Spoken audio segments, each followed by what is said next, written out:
Hey guys, back again. So this time we are talking about Act 4, Scene 3. Again, I'm going to have the exact same issues with keeping my eyes on the top of this camera. So as I am very sure this is going to look ridiculous, try not to laugh at me too much.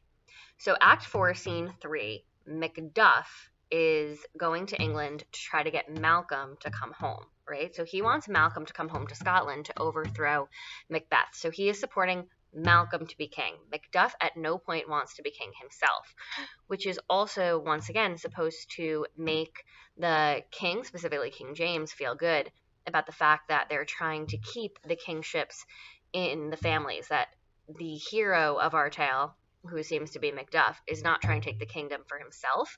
He is trying to get it back to where it is rightfully supposed to be. So he shows up to be like, Malcolm, please come home. Malcolm is not sure at this point if Macduff is a spy that is trying to get him to come home so that Macbeth can kill him.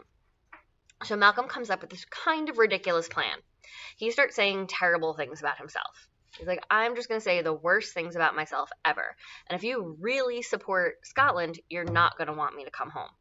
So his whole point is he wants to see if Macduff will support him no matter what, in which case he's probably just trying to get him home so that Macbeth can kill him.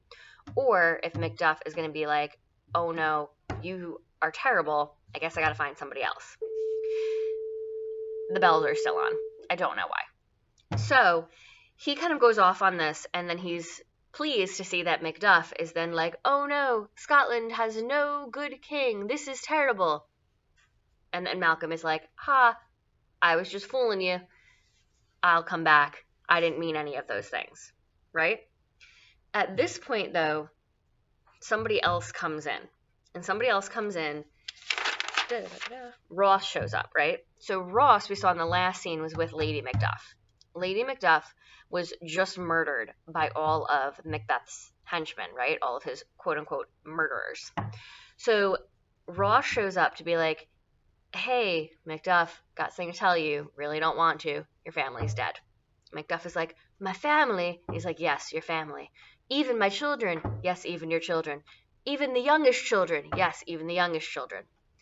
Now, it's not that Macduff doesn't understand what anyone's saying.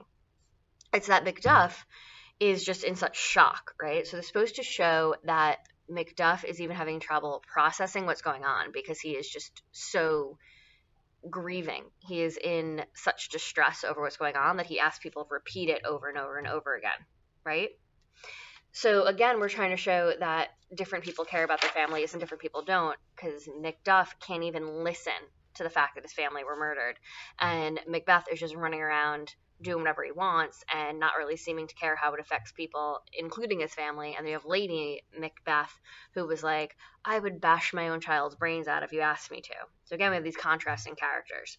So in general, the Macduffs as a family are supposed to juxtapose the Macbeths as a family. At the end of this, Malcolm, sorry, I had to think of my end names for a second there.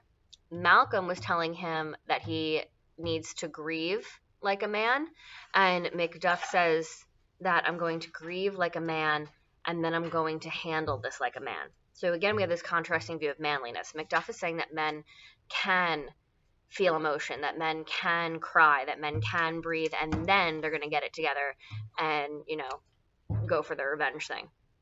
Whereas Lady Macbeth and Macbeth are all like, men don't feel anything. Macduff, men can feel, they just then have to go do what has to be done afterwards. Hopefully I made some sense. If you have any questions on this scene, please let me know.